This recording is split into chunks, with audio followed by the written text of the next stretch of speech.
ಶ್ರೀಗುರುಭ್ಯೋ ನಮಃ. ಹರಿ ಓಂ.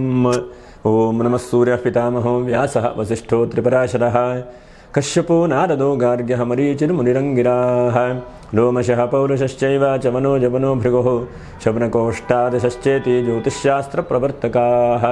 ನಮೋ ಋಷಿಭ್ಯಃ ನಮೋ ಮಹದ್ಭ್ಯಃ. ಪ್ರಿಯ ವೀಕ್ಷಕರೇ, ಭಗವಂತ ಶುಭವನ್ನು ಉಂಟು ಮಾಡಲಿ. ಆತ್ಮೀಯರೇ, ಫೆಬ್ರವರಿ ತಿಂಗಳಲ್ಲಿ ಕನ್ಯಾ ರಾಶಿಯವರಿಗೆ ಹೇಗಿದೆ ಮಾಸ ಭವಿಷ್ಯ ಎಂಬುದನ್ನು ತಿಳ್ಕೊಳ್ಳೋಣ.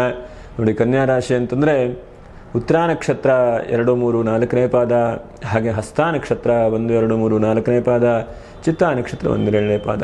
ಇವರು ಕನ್ಯಾ ರಾಶಿಗೆ ಸೇರ್ತೀರಿ. ಹಾಗಾಗಿ ನಿಮಗೇನು ಈ ಒಂದು ಫೆಬ್ರವರಿ ತಿಂಗಳು ಲಾಭವೋ ನಷ್ಟವೋ ಎಂಬಂತಹ ವಿಷಯಗಳನ್ನು ಕೂಡ ನಾವು ತಿಳ್ಕೊಳ್ಳೋಣ. ನಾವು ಹೇಳುವಂಥದ್ದು ಇದು ಗೋಚಾರ ಫಲ ಅಂಥೇಳಿ. ನಿಮ್ಮ ಜಾತಕದ ಮೇಲೆ, ದಶಾಭುಕ್ತಿಗಳ ಮೇಲೆ ಸ್ವಲ್ಪ ವ್ಯತ್ಯಾಸವೂ ಕೂಡ ಬರಬಹುದು. ಇದೇ ಸಂಪೂರ್ಣವಾದಂತಹ ತೀರ್ಮಾನ ಹೇಳುವಂಥದ್ದಲ್ಲ. ಆದರೂ ಕೂಡ ಗ್ರಹಸ್ಥಿತಿಯನ್ನು ತಿಳ್ಕೊಂಡು ಹೇಳುವಂತಹ ಒಂದು ಪ್ರಯತ್ನ.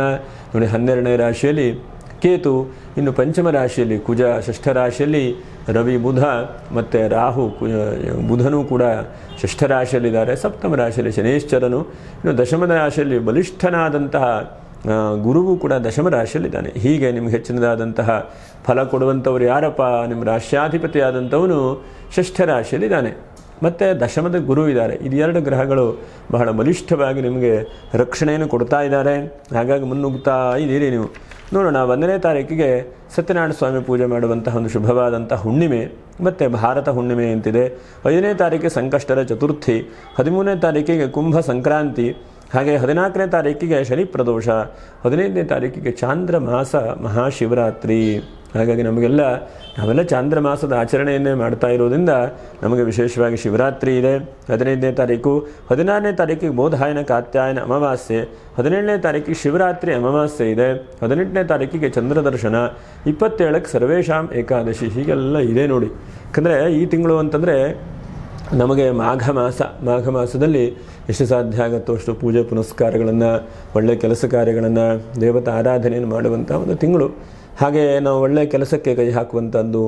ಮಾಘ ಮಾಸದಲ್ಲಿ ನೋಡಿ, ರಥಸಪ್ತಮಿಯೂ ಕೂಡ ಹಿಂದಿನ ತಿಂಗಳಲ್ಲಿ ಕಳೆದು ಹೋಗಿದೆ. ಹಾಗೆ ಈ ತಿಂಗಳಲ್ಲಿ ಅಟ್ಲೀಸ್ಟು ಫೆಬ್ರವರಿ ತಿಂಗಳಲ್ಲಿ ಸಾಧ್ಯವಾದ ಮಟ್ಟಿಗೆ ಒಳ್ಳೆಯ ಕೆಲಸ ಕಾರ್ಯಗಳನ್ನು ಪ್ಲ್ಯಾನ್ ಮಾಡಿ ಒಂದು ಹಂತಕ್ಕೆ ಮುಂದೆ ಹೋಗುವಂಥ ಸಾಧ್ಯತೆಗಳಿದ್ದಾವೆ. ನೋಡೋಣ, ಏನು ರಾಶ್ಯಾಧಿಪತಿಯಾದಂಥ ಬುಧನೂ ಕೂಡ ಷಷ್ಠ ರಾಶಿಯಲ್ಲಿ ಕೂತಿದ್ದಾನೆ. ವಿದ್ಯಾರ್ಥಿಗಳ ಜೀವನದಲ್ಲಿ ಸ್ವಲ್ಪ ಆತಂಕ. ಎಕ್ಸಾಮ್ ಬರ್ತಾ ಇದೆ, ಏನು ಓದ್ಲಪ್ಪ, ಏನು ಮಾಡಲಿ, ಯಾವುದೂ ಅನುಕೂಲ ಆಗ್ತಾ ಇಲ್ಲ.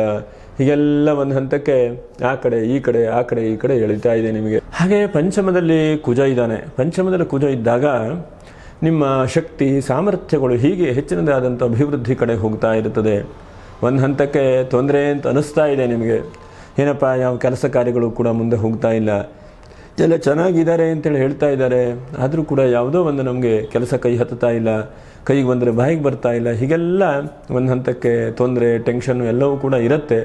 ಆದರೂ ಕೂಡ ಭಗವಂತನು ಯಾವುದೋ ಒಂದು ನಿಮಗೆ ಸಪೋರ್ಟನ್ನು ಕೊಟ್ಟು ಯಾವುದೋ ಒಂದು ಹಂತಕ್ಕೆ ಪಂಚಮದ ಕುಜ ನೋಡಿ, ಭೂಮಿ ವ್ಯಾಪಾರ ವ್ಯವಹಾರ ಮಾಡೋರು ಹೆಚ್ಚಿನದಾದಂಥ ಲಾಭಾಂಶಗಳು, ಮತ್ತು ಯಾವುದೋ ಒಂದು ಜಾಗ ಕೊಂಡ್ಕೊಂಡಿದ್ದೇನೆ, ಅದರ ಮೇಲೆ ಲೋನ್ ಮಾಡ್ಕೊಳ್ಬೇಕು, ರಿಜಿಸ್ಟರ್ ಮಾಡ್ಕೊಳ್ಬೇಕು, ಬಹಳ ಒದ್ದಾಡ್ತಾ ಇದ್ದೇನೆ, ಯಾಕಪ್ಪ ಕಷ್ಟ ಆಗ್ತಾ ಇದೆ ಅಂತಂದರೆ ಅದಕ್ಕೂ ಕೂಡ ಅನುಕೂಲ ಆಗುತ್ತೆ. ಹಾಗಾಗಿ ಭೂಮಿ ವ್ಯಾಪಾರ ವ್ಯವಹಾರ ಮಾಡೋವರಿಗೆ ಹೆಚ್ಚಿನದಾದಂಥ ಲಾಭಾಂಶಗಳು. ಮತ್ತು ಕೃಷಿಕರು ಬಹಳ ಮುಖ್ಯವಾಗಿ ಗಮನಿಸಬೇಕು. ಕೃಷಿ ಪದಾರ್ಥಗಳು ಅದನ್ನೆಲ್ಲ ಸೇಲ್ ಮಾಡುವಂಥವರು, ಹೈನುಗಾರಿಕೆ ಮಾಡುವಂಥವರು, ಅದರ ಜೊತೆಗೆ ಇಷ್ಟಾಗಷ್ಟು ತರಕಾರಿ ವ್ಯಾಪಾರ ಮಾಡೋರು, ಇವರಿಗೆಲ್ಲ ಹೆಚ್ಚಿನದಾದಂಥ ಲಾಭಾಂಶಗಳು. ಒಂದು ಹಬ್ಬ ಹರಿದಿನ, ಒಂದು ಎರಡನೇದಾಗಿ ಹೆಚ್ಚಿನದಾದಂತಹ ನಿಮಗೆ ನೀವು ಬೆಳೆದಂತಹ ಬೆಳೆಗೆ ಬಹಳ ಉತ್ತಮವಾದಂಥ ಫಲಿತಾಂಶಗಳು ಕೂಡ ಸಿಗುವಂಥ ಚಾನ್ಸಸ್ ಇದೆ. ಮತ್ತು ಷಷ್ಠದ ರವಿ ಬುಧರಿಂದ ಏನು ಚಿಂತನೆ ಮಾಡೋಣ. ಷಷ್ಠದ ರವಿ ಇದ್ದರೆ ಸ್ವಾಭಾವಿಕವಾಗಿ ಶತ್ರುಗಳು ಸ್ವಲ್ಪ ದೂರ ಆಗ್ತದೆ ಎಂಬುದಾಗಿ ಹೇಳ್ತಾರೆ. ಶತ್ರುಗಳು ಅಂತಂದರೆ ಯಾವುದು? ಒಂದು ನಿಮ್ಮಲ್ಲಿ ಬಹಳಷ್ಟು ಆಲಸ್ಯತನ, ಏನೋ ಚಿಂತೆ ಮಾಡ್ತಾ ಇದ್ದೀರಿ, ಟೆನ್ಷನ್ ಮಾಡ್ತಾ ಇದ್ದೀರಿ, ಬೆಳಗ್ಗೆ ಬೇಗನೆ ಏಳಲಿಕ್ಕೆ ಆಗ್ತಾ ಇಲ್ಲ, ಎಲ್ಲ ಕೆಲಸ ಮಾಡ್ತಾ ಇದ್ದೀರಿ, ಆದರೂ ಯಾವುದೋ ಚಿಂತೆ, ಯಾವುದೋ ಒಂದು ಟೆನ್ಷನ್ನು ಪುನಃ ತಲೆ ಕಾಡ್ತಾ ಇದೆ. ಅಂತಹ ಒಂದು ಪರಿಸ್ಥಿತಿ, ಅಂತಹ ಒಂದು ಸಂದರ್ಭದಲ್ಲಿ ಭಗವಂತನೇ ನಿಮ್ಮನ್ನು ಒಳ್ಳೆಯ ಕೆಲಸ ಆಗುವಾಗ ಭಗವಂತನು ನಡೆಸ್ತಾನೆ. ಹಾಗಾಗಿ ಒಟ್ಟಿನಲ್ಲಿ ಒಂದು ಹಂತಕ್ಕೆ ಶತ್ರುಗಳು ಸ್ವಲ್ಪ ದೂರವಾಗಿ ಕೆಲಸ ಕಾರ್ಯಗಳೆಲ್ಲ ಒಂದು ಕಡೆಗೆ ನಿಮಗೆ ಮುಂದೆ ಹೋಗುವಂಥ ಸಾಧ್ಯತೆಗಳಿದ್ದಾವೆ. ಇನ್ನು ವಿದ್ಯಾರ್ಥಿಗಳ ಜೀವನಕ್ಕೆ ಸ್ವಲ್ಪ ಜಾಗ್ರತೆ ವಹಿಸ್ಕೊಳ್ಬೇಕು. ಯಾಕಂದರೆ ಸ್ವಲ್ಪ ಕಿರಿಕಿರಿ ಚಿಂತೆ ಜಾಸ್ತಿ ಆಗ್ತಾ ಇದೆ. ಸ್ವಲ್ಪ ಗಮನಿಸ್ಕೊಳ್ಳಿ. ಆದಷ್ಟು ಏಕಾಗ್ರತೆಯಿಂದ ಮುಂದೆ ಏನು ನೀವು ಮಾಡಬೇಕು ಹೇಳುವಂಥ ಪ್ರಯತ್ನಗಳನ್ನು ಕೂಡ ಮಾಡಿಕೊಳ್ಳಿ. ಇನ್ನು ಸಪ್ತಮದ ಶನಿ, ಸ್ವಲ್ಪ ವಾಹನದ ವಿಷಯದಲ್ಲಿ ಸ್ವಲ್ಪ ಹುಷಾರಿ. ಮತ್ತು ಪಾರ್ಟ್ನರ್ಶಿಪ್ ಏನಾದ್ರು ಕೆಲಸ ಕಾರ್ಯಗಳನ್ನು ಆರಂಭ ಮಾಡಬೇಕು ಅಂತ ಸ್ವಲ್ಪ ನೋಡ್ಕೊಂಡು ಮಾಡಿ. ಅಥವಾ ಜೊತೆಗೆ ಯಾರೊಬ್ಬರ ಜೊತೆಗೆ ಇರ್ತೀರಿ, ಅವರು ನಿಮ್ಗೆ ಒಳ್ಳೇದು ಮಾಡ್ತಾ ಇರ್ತಾರೆ, ಆದರೆ ನಿಮ್ಮ ಟೈಮು ನಿಮ್ಮ ವ್ಯವಸ್ಥೆಜೋ ಗೊತ್ತಿಲ್ಲ, ಸ್ವಲ್ಪ ವ್ಯತ್ಯಾಸವು ತೊಂದರೆಗಳು ಕೂಡ ಆಗುತ್ತೆ. ಹಾಗಾಗಿ ಸ್ವಲ್ಪ ನೋಡಿಕೊಂಡು ಯೋಚನೆ ಮಾಡಿಕೊಂಡು ಕೆಲಸ ಕಾರ್ಯಗಳನ್ನು ಪಾರ್ಟ್ನರ್ಶಿಪ್ ಕೆಲಸಕ್ಕೆ ಮುಂದುವರಿರಿ. ನೋಡಿ, ದಶಮದ ಗುರುವಿಂದ ಬಹಳ ಶುಭ ಫಲಗಳನ್ನು ಹೇಳಬೇಕು. ಒಂದು ಉದ್ಯೋಗದಲ್ಲಿ ಬೇರೆ ಬೇರೆ ರೀತಿಯಾದಂಥ ಇನ್ಕಮ್ ಸೋರ್ಸ್ಗಳು ಸಿಗುವ ಹಾಗಾಗುತ್ತೆ. ಎಲ್ಲೋ ಒಂದು ಕಡೆ ಇನ್ಕಮ್ ಸೋರ್ಸ್ಗಳು ಬೇರೆ ಥರದಲ್ಲಿ ಆಗಿ ಅಭಿವೃದ್ಧಿಯಾಗಿ ಒಂದು ಹಂತಕ್ಕಿಲ್ಲಪ್ಪ, ನನಗೆ ಹಣಕಾಸು ಚೆನ್ನಾಗಿ ನಡೀತಾ ಇದೆ, ಚೆನ್ನಾಗಿ ಬರ್ತಾ ಇದೆ, ಲಾಭ ಆಗ್ತಾ ಇದೆ, ಅನುಕೂಲ ಆಗ್ತಾ ಇದೆ ಅಂಥೇಳಿ ನೀವು ಬರುತ್ತೆ. ಇದು ಬಹಳ ಒಳ್ಳೆಯದಾದಂಥದ್ದು. ನೀವು ಚಿಂತೆ ಮಾಡಬೇಡಿ. ಆ ವಿಷಯದಲ್ಲಿ ಸ್ವಲ್ಪ ಸ್ವಲ್ಪ ಹಂತಕ್ಕೆ ಮುಂದುವರಿತಾ ಬನ್ನಿ. ಹಾಗೆ ಎರಡನೇದಾಗಿ ಮಾಧ್ಯಮ ಕ್ಷೇತ್ರದಲ್ಲಿರುವಂಥ ವ್ಯಕ್ತಿಗಳಿಗೆ ಒಂದು ಕಡೆಗೆ ಈ ತಿಂಗಳ ಲಾಭಾಂಶಗಳು ಅನುಕೂಲತೆಗಳು ಕೂಡ ಆಗುವಂಥ ಸಾಧ್ಯತೆಗಳಿದ್ದಾವೆ. ಅನಂತರ ದಶಮದ ಗುರು ಸ್ವಲ್ಪ ಯಾವ್ದಾದ್ರು ಟೀಚಿಂಗ್ ಪ್ರೊಫೆಷನಲ್ಲಿ ಅಥವಾ ನೀವು ಪ್ರಾಧ್ಯಾಪಕರು ಅಥವಾ ಉಪನ್ಯಾಸಕರು ಇಂತಹ ವ್ಯಕ್ತಿಗಳಿಗೆಲ್ಲೋ ಒಂದು ಕಡೆಗೆ ಸ್ವಲ್ಪ ಸನ್ಮಾನಗಳು, ಖುಷಿ ಸಿಗುವಂಥದ್ದು, ಮತ್ತು ನಿಮ್ಮನ್ನು ವಿಖ್ಯಾತಿಯಾಗಿ ನಿಮ್ಮನ್ನು ಹೊಗಳ್ತಾರೆ. ಅದರಿಂದ ಇಲ್ಲಪ್ಪ, ನಾನು ಇಷ್ಟೊಂದು ಓದಿದ್ದಕ್ಕೆ ಸಾರ್ಥಕತೆ ಆಯಿತು ಅಂಥೇಳಿ ನಿಮ್ಮ ಮನಸ್ಸಿಗೂ ಕೂಡ ಅನಿಸುತ್ತೆ. ಎಷ್ಟೋ ಸಲ ಆದಷ್ಟು ಜನರ ಮುಂದೆ ಹೆಸರು ಮಾಡಬೇಕು, ಜನರ ಮುಂದೆ ಬರಬೇಕು, ಸನ್ಮಾನಗಳು ಸಿಗಬೇಕು ಅಂಥೇಳಿ ಬಹಳ ಜನರ ಮನಸ್ಥಿತಿ ಇರುತ್ತೆ. ಅಂಥ ಈ ವ್ಯಕ್ತಿಗಳಿಗೆ ಅದು ಖುಷಿ ಕೊಡುತ್ತದೆ. ಕೆಲವು ಜನ ಎಲೆಮರೆಯ ಕಾಯಿ ಹಾಗಿರ್ತಾರೆ. ಹೇಗೆ ಅಂತಂದರೆ, ಎಲೆಗಳ ಜೊತೆಗೆ ಕಾಯಿ ಇದ್ರೆ ಗೊತ್ತಾಗತ್ತಾ ನಮಗೆ? ಏನೂ ಗೊತ್ತಾಗಲ್ಲ. ಹಾಗೆ ದೊಡ್ಡ ವ್ಯಕ್ತಿಗಳು, ವಿದ್ವಾಂಸರು ಮತ್ತು ಬಹಳಷ್ಟು ಆಳವಾಗಿ ಅಧ್ಯಯನ ಮಾಡಿದಂಥ ವ್ಯಕ್ತಿಗಳು ಎಲೆಮರೆಯ ಕಾಯಿಯ ಥರ ಇರ್ತಾರಂತೆ, ಹಿಂದಿನವರು ಹೇಳೋದು ಕೇಳಿದ್ದೇನೆ. ಹಾಗೆ ಆದಷ್ಟು ಅಂತಹ ಜೀವನವು ಬಹಳ ಉತ್ತಮವಾದಂಥದ್ದು. ಇನ್ನು ನೋಡಿ, 12ನೇ ರಾಶಿಯ ಕೇತು, ಸ್ವಲ್ಪ ತಂದೆಯವರ ವಿಷಯದಲ್ಲೂ ಸ್ವಲ್ಪ ಜಾಗ್ರತೆ. ಮತ್ತು ಇದ್ದಕ್ಕಿದ್ದ ಹಾಗೆ ನಿಮ್ಮ ಆರೋಗ್ಯವೂ ಕೂಡ ಸ್ಥಿತಪ್ರಜ್ಞರಾಗಿಲ್ಲ. ನೀವು ಒಂದಂತಕ್ಕೆ ಬೆಳಗ್ಗೆಲ್ಲ ಚೆನ್ನಾಗಿರ್ತೀರಿ, ಮಧ್ಯಾಹ್ನ ಸಂಜೆ ಆದಮೇಲೆ ಏನೋ ಕೆಲಸದಲ್ಲಿ ಯಾಕೋ ಕಿರಿಕಿರಿ ಆಗ್ತಾ ಇದೆಯಲ್ಲ, ಯಾಕೋ ಕೈ ಹಾಕ್ತಾ ಇಲ್ಲ, ಏನೋ ಒಂದಷ್ಟು ಚಿಂತೆ, ಟೆನ್ಷನ್ನು, ಹೀಗೆ ನಿಮ್ಮ ತಲೆ ಒಳಗಡೆಗೂ ಕೂಡ ಬೇರೆ ಬೇರೆ ಓಡ್ತಾ ಬರ್ತದೆ. ಹಾಗಾಗಿ ನೀವೇನಪ್ಪ ಆದಷ್ಟು ಶ್ರಮಪಟ್ಟು ಆದಷ್ಟು ಕಷ್ಟಪಟ್ಟು ಸಾಧ್ಯ ಆಗುತ್ತೋ ಅಷ್ಟು ಕೊನೆಗೆ ಹೇಳ್ತೇನೆ, ನಕ್ಷತ್ರ ಪರಿಹಾರಗಳನ್ನು ಕೂಡ ಅದೇ ತರಹ ಶಿವನ ಆರಾಧನೆ ಮಾಡ್ತಾ ಇರುವಂಥ ಪ್ರಯತ್ನಗಳನ್ನು ಕೂಡ ಮಾಡಿ. ಒಂದು ಹಂತಕ್ಕೆ 5 ಬಹಳ ಮುಖ್ಯವಾದಂತಹ ಏನಾದರೂ ಸ್ವಲ್ಪ ಬದಲಾವಣೆ ಆಗುವಂಥ ಸಾಧ್ಯತೆಗಳು. ಅದೇನಪ್ಪ? 1ನೇದಾಗಿ ಷಷ್ಠದ ರಾಹುವಿಂದ ಚಿಂತನೆ ಮಾಡಲಿಕ್ಕೆ ಹೋದರೆ ಸ್ವಲ್ಪ ವಿದೇಶಿ ಸಂಬಂಧವಾದಂಥ ಕೆಲಸಗಳು ಅಥವಾ ವಿದೇಶಕ್ಕೆ ಪ್ರಯಾಣ ಮಾಡಬೇಕು, ಅಲ್ಲಿ ಹೋಗಿ ಕೆಲಸವನ್ನು ಮಾಡಬೇಕು ಅಂತಂದ್ರೆ ಅಂಥವರಿಗೆ ತಕ್ಕ ಮಟ್ಟಿಗೆ ಅನುಕೂಲತೆಗಳು, ಲಾಭಾಂಶಗಳು ಸಿಗುವಂಥ ಚಾನ್ಸಸ್ಸು. ಹಾಗಾಗಿ ಬಹಳ ಅನುಕೂಲ ಇದೆ. ನೀವು ವಿದೇಶದ ಯೋಚನೆಗಳಿದ್ದರೆ ಅಥವಾ ವಿದೇಶಕ್ಕೆ ಹೋಗಬೇಕು, ಅಲ್ಲಿ ಸಂಪಾದನೆ ಮಾಡಬೇಕು, ಅಲ್ಲಿಂದ ಆರ್ಥಿಕವಾಗಿ ಬಹಳ ಬಲಿಷ್ಠವಾಗಬೇಕು ಹೇಳುವಂಥ ವ್ಯಕ್ತಿಗಳಿದ್ದರೆ ಅಂತಹ ವಿಷಯಕ್ಕೆ ಹೆಚ್ಚಿನದಾದಂಥ ಅವಕಾಶಗಳು ಕೂಡ ಸಿಗುವಂಥ ಚಾನ್ಸಸ್ ಆಗಬಹುದು. ಹಾಗೆ 2ನೇದಾಗಿ ಬುಧನೂ ಕೂಡ ರವಿ ಜೊತೆಗಿದ್ದಾನೆ. ಇದರಿಂದ ಏನಂತಂದರೆ ಮುಂದೆ ಇನ್ನೊಂದು 5 ವರ್ಷಕ್ಕೆ 10 ವರ್ಷಕ್ಕೆಲ್ಲ ಯೋಚನೆ ಮಾಡಿ ಯಾರೋ ಒಂದು ಉತ್ತಮವಾದಂಥ ವ್ಯಕ್ತಿಗಳ ಗೈಡ್ಲೈನ್ ಸಿಗುತ್ತೆ ನಿಮಗೆ. ಹೂಡಿಕೆ ಮಾಡೋದಿರಬಹುದು, ವಿದ್ಯಾಭ್ಯಾಸದ ವಿಷಯ ಇರಬಹುದು, ನಿಮಗಿಂತ ಬುದ್ಧಿಮಟ್ಟ ಹೆಚ್ಚಿನ ಇರುವಂಥ ವ್ಯಕ್ತಿಗಳ ಒಂದು ಸಹವಾಸ, ವ್ಯಕ್ತಿತ್ವ ಹೇಳುವಂಥ ಸಿಗುತ್ತೆ. ಅದಕ್ಕೆ ಪ್ರಯತ್ನವನ್ನು ಮಾಡ್ತಾ ಇರಿ. ಯಾಕಂದರೆ ಏನಂತಂದರೆ, ನಾವು ಆದಷ್ಟು ಮೇಲಕ್ಕೆ ನೋಡ್ತಾ ಮೇಲದ ಜೀವನಗಳನ್ನೇ ದಾರಿ ಹುಡುಕ್ತಾ ಹೋಗ್ಬೇಕಂತೆ ಜೀವನದಲ್ಲಿ. ಯಾಕಂದರೆ ದಿವಸವೂ ಕೂಡ ಅಪ್ಗ್ರೇಡ್ ಆಗ್ತಾ ಇರಬೇಕು. ಹೀಗೆ ಇದ್ದರೆ ನೋಕಿಯಾ ಮೊಬೈಲ್ ಆಗಿಬಿಡ್ತೇವೆ ನಾವು ಕೂಡ. ಹಾಗಾಗಿ ಆದಷ್ಟು ತಿಳುವಳಿಕೆಯನ್ನು ಕ್ಷಣಕ್ಕೂ ಕೂಡ ಪಡಿತಾ ಅನುಭವಗಳ ಜೀವನಗಳ ದಾರಿಯಲ್ಲಿ ನಾವು ಹೋಗ್ತಾ ಬರಬೇಕು. ಅದು ಬಹಳ ಉತ್ತಮವಾದಂಥದ್ದು. ಮತ್ತು ಫೈನಾನ್ಸ್ ವ್ಯವಹಾರ ಮಾಡೋರು ನೋಡಿ, ಹಿಂದಿನ ತಿಂಗಳಲ್ಲಿ ಏನೋ ಒಂದು ಸ್ವಲ್ಪ ಕಿರಿಕಿರಿ ಆಗಿದೆ ಅಂತ ಅನಿಸುತ್ತೆ. ಆದರೆ ಈ ತಿಂಗಳಲ್ಲಿ ಸ್ವಲ್ಪ ಫೈನಾನ್ಸಿಂದ ಏನೋ ಒಂದು ಅನುಕೂಲತೆಗಳಾಗುವಂಥದ್ದು. ಯಾರಿಗೋ ಸ್ನೇಹಿತರಿಗೋ ಹೀಗೆ ಸುಮ್ಮನೆ ದುಡ್ಡು ಕೊಟ್ಟಿದ್ದೀರಿ ಬಡ್ಡಿಗೆ ಅಂತಲ್ಲ, ಹೀಗೆ ಕೊಡಲಿ, ಅವರು ಕಷ್ಟ ಕಾಲದಲ್ಲಿದ್ದಾರೆ, ನನಗೂ ಹೆಲ್ಪ್ ಮಾಡಿದಾರಲ್ಲ ಅಂಥೇಳಿ ನೀವು ಕೊಟ್ಟಿದ್ದೀರಿ. ಆದರೆ ಅವರಿಗೂ ಕೊಡ್ಲಿಕ್ಕೆ ಆಗ್ತಾ ಇಲ್ಲ. ಆದರೂ ಕೂಡ ಎಲ್ಲೋ ಒಂದು ಕಡೆಗೆ ಹಣಕಾಸಿನ ಮೂಲೆಯಲ್ಲಿ ಹಣಕಾಸಿನ ದಾರಿಯಲ್ಲಿ ಏನೋ ಒಂದು ಕಡೆಗೆ ಅನುಕೂಲತೆಗಳಾಗತ್ತೆ. ಯಾಕಂದರೆ ಎಷ್ಟಾಗುತ್ತೆ ಅಂತಂದರೆ ಕೆಲವೊಂದು ಸಲ ನಾವೆಲ್ಲ ಒಳ್ಳೆಯದೇ ಮಾಡ್ತಾ ಇರ್ತೇವೆ, ಆದರೂ ಕೂಡ ಕೆಲವೊಂದು ಸಲ ಹಣಕಾಸಿನಲ್ಲಿ ದಾರಿ ತಪ್ಪಿ ವ್ಯತ್ಯಾಸ ಬೀಳುವಂಥ ಸಾಧ್ಯತೆಗಳು ಬಹಳಷ್ಟು ಜನರ ಜೀವನದಲ್ಲಿ ನಾವು ನೋಡ್ತೇವೆ. ಆದರೆ ಈ ತಿಂಗಳಲ್ಲಿ ಹಿಂದೆ ತಪ್ಪಿ ಬಿದ್ದಂತಹ ದಾರಿ ಈ ತಿಂಗಳಲ್ಲಿ ಸರಿಯಾಗುವಂಥ ಚಾನ್ಸಸ್ಸು ಕೂಡ ನಾವು ಕಾಣಬಹುದು, ನೋಡಬಹುದು. ಮತ್ತು ಸ್ವಲ್ಪ ಪ್ರಯಾಣ ಯೋಗವು ಕೂಡ ಈ ತಿಂಗಳಲ್ಲಿದೆ. ಸ್ವಲ್ಪ ಆ ಕಡೆ ಈ ಕಡೆ ಸ್ವಲ್ಪ ಟೆಂಪಲ್ ರನ್ ಅಂತ ಹೇಳ್ತಾರಲ್ಲ, ಸ್ವಲ್ಪ ಓಡಾಡುವಂಥದ್ದು, ತೀರ್ಥಕ್ಷೇತ್ರಗಳಿಗೆ ಹೋಗಿ ನಿಜವಾಗಲೂ ಕೂಡ ಒಂದು ಈ ಮಾಘ ಮಾಸದಲ್ಲಿ ತೀರ್ಥ ಸ್ನಾನ ಮಾಡುವಂಥದ್ದು, ಮಾಘ ಮಾಸದ ದೇವಸ್ಥಾನಕ್ಕೆ ಹೋಗಿ ದೇವರಿಗೆ ನಮಸ್ಕಾರ ಮಾಡುವಂಥದ್ದು, ಮತ್ತು ಏನೋ ಒಂದು ನಮಗೆ ಪ್ರಾರ್ಥನೆಯನ್ನು ಭಗವಂತನನ್ನು ಮಾಡಿದಾಗ ನಮ್ಮಲ್ಲಿರುವಂತಹ ನರಮಂಡಲಗಳೇ ಜಾಗೃತೆಯಾಗುತ್ತದೆ. ಎಷ್ಟೋ ಸಲ ನೋಡಿ ನಾವು ದೇವಸ್ಥಾನಕ್ಕೆ ಹೋದಾಗ ನಮ್ಮ ಮನಸ್ಥಿತಿಯ ಬಹಳಷ್ಟು ಬದಲಾವಣೆ ಆಗುತ್ತೆ. ಆ ದೇವತಾ ಸಾನ್ನಿಧ್ಯಗಳು, ಆ ದೇವತಾ ಅನುಗ್ರಹದಿಂದ ಬಹಳಷ್ಟು ನಮ್ಮ ಮನಸ್ಸಿನಲ್ಲೇ ಏನೋ ಚೇತರಿಕೆ, ನನಗಿದಾಗತ್ತಪ್ಪ, ನನಗಿದು ಸಿದ್ಧವಾಗುತ್ತೆ, ನನ್ನ ಕೈಯಲ್ಲಿ ಮಾಡಲಿಕ್ಕೆ ಆಗತ್ತೆ ಹೇಳುವಂತಹ ಆ ಒಳಗಡೆ ಚೈತನ್ಯವೇ ನಮಗೆ ಬರುತ್ತೆ.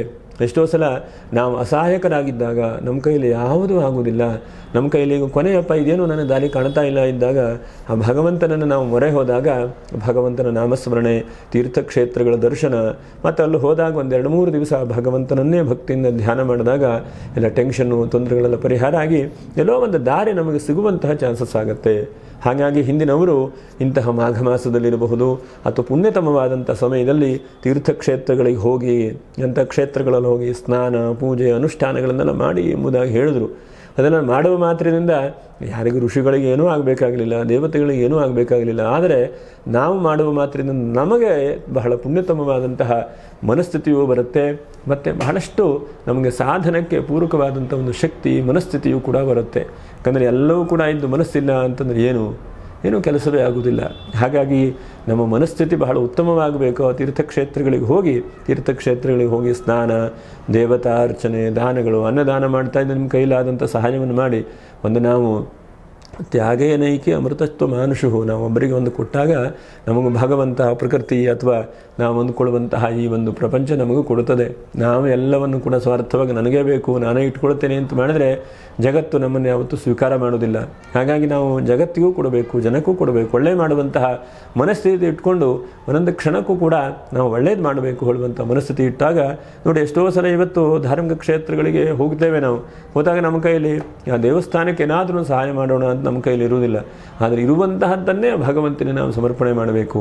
ನೀವೇನು ಕೊಡ್ತೀರಿ ಹೇಳುವಂಥದ್ದು ಮುಖ್ಯ ಅಲ್ಲ, ಎಷ್ಟು 1000 ಕೊಡ್ತೀರೋ, 1,00,000 ಕೊಡ್ತೀರೋ, ಅಥವಾ 50 ರೂಪಾಯಿ ನೀವು ಹುಂಡಿಗೆ ಹಾಕ್ತಿರೋ ಹೇಳುವಂಥದ್ದು ಮುಖ್ಯ ಅಲ್ಲ.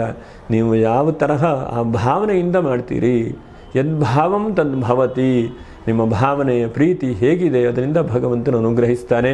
ಹಾಗಂತ ಭಗವಂತನ ಅನುಗ್ರಹದಿಂದ ಶುಭವಾಗಲಿ. ಈ ತಿಂಗಳಲ್ಲಿ ನೋಡಿ, ಏನಾದರೂ ಪೂಜೆ ಪುನಸ್ಕಾರಗಳನ್ನು ನೀವು ಮಾಡ್ಕೊಳ್ತೀರಿ ಅಂತಾದರೆ 1ನೇದಾಗಿ 5ನೇ ತಾರೀಕು ಬಹಳ ಪ್ರಶಸ್ತವಾಗಿದೆ. ಹಾಗೆ 2ನೇದಾಗಿ 12ನೇ ತಾರೀಕು ಬಹಳ ಪ್ರಶಸ್ತವಾಗಿದೆ. ಇದು 2 ದಿವಸದಲ್ಲಿ ಏನಾದರೂ ಪೂಜೆ ಪುನಸ್ಕಾರಗಳನ್ನು ಮಾಡಿಕೊಳ್ಳಿ, ಅದರಿಂದ ಶುಭವಾಗ್ತದೆ.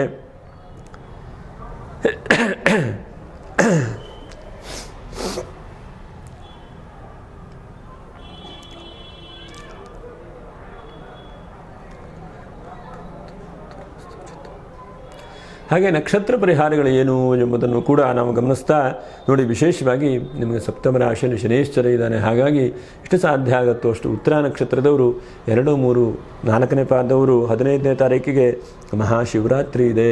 ಶಿವರಾತ್ರಿಯ ತನ್ಮೂಲಕವಾಗಿ ಈಶ್ವರನಿಗೆ ಬಿಲ್ವಪತ್ರ ಅರ್ಚನೆ ಮತ್ತು ಶಿವನ ಸಹಸ್ರನಾಮ ಅಂತಿದೆ, ಶಿವ ಸಹಸ್ರನಾಮ ಅಂತಿದೆ. ನೀವೆಲ್ಲ ಗಮನಿಸಿದರೆ ಎಲ್ಲೋ ಗೊತ್ತಿಲ್ಲ. ಹೇಗೆ ವಿಷ್ಣು ಸಹಸ್ರನಾಮ ಇದೆಯೋ ಅದೇ ಥರ ಶಿವಸಹಸ್ರನಾಮ ಅಂತಿದೆ. ಅಂಥ ಶಿವಸಹಸ್ರನಾಮವನ್ನು ಆ ದಿವಸ ಪಠನೆ ಮಾಡಿ, ಶ್ರವಣ ಮಾಡಿ, ಅಥವಾ ಯಾವುದಾದ್ರು ಕೇಳುವಂತಹ ಪ್ರಯತ್ನವನ್ನು ಮಾಡಿ, ಅದರಿಂದ ಬಹಳ ಶುಭವಾಗ್ತದೆ. ಇನ್ನು ಹಸ್ತನಕ್ಷತ್ರದವರು ಎಷ್ಟು ಸಾಧ್ಯ ಆಗುತ್ತೋ ಅಷ್ಟು ಆ ದಿವಸ ನಮಃಶಿವಾಯ ಜಪ, ಪ್ರತಿ ಕ್ಷಣವೂ ನಮಃಶಿವಾಯ ಜಪ ಪ್ರಾರ್ಥನೆ ಮಾಡ್ತಾ ಬನ್ನಿ. ಅದು ಚಿತ್ತಾ ನಕ್ಷತ್ರದವರು ಶಿವನಿಗೆ ಪ್ರದಕ್ಷಿಣೆ ಮಾಡಿ, ಶಿವನಿಗೆ ಎಷ್ಟೆಷ್ಟು ಪ್ರದಕ್ಷಿಣೆ ಮಾಡ್ತೀರೋ, ಬಿಲ್ವ ವೃಕ್ಷಕ್ಕೆ ಎಷ್ಟೆಷ್ಟು ಪ್ರದಕ್ಷಿಣೆ ಮಾಡ್ತೀರೋ, ಅಥವಾ ಶಮೀ ವೃಕ್ಷಕ್ಕೆ ಎಷ್ಟೆಷ್ಟು ಪ್ರದಕ್ಷಿಣೆ ಮಾಡ್ತೀರೋ, ಶಿವರಾತ್ರಿ ದಿವಸ ಅಷ್ಟು ಬಹಳ ಶುಭವಾದಂಥ ಫಲಗಳು. ಹಾಗಾಗಿ ಒಟ್ಟಿನಲ್ಲಿ ಭಗವಂತನ ಅನುಗ್ರಹದಿಂದ ಶುಭವಾಗಲಿ, ಕಷ್ಟ ತೊಂದರೆಗಳೆಲ್ಲ ಪರಿಹಾರ ಆಗಲಿ, ದೈವಾನುಗ್ರಹದಿಂದ ಶುಭವಾಗಲಿ ಅಂತ ಹೇಳ್ತಾ ಮತ್ತೆ ಮುಂದಿನ ವಿಡಿಯೋದಲ್ಲಿ ಭೇಟಿ ಮಾಡೋಣ. ನಮಸ್ಕಾರ. ಲೋಕ ಸಮಸ್ತ ಸುಖಿನೋ ಭವಂತು. ನಮಸ್ಕಾರ.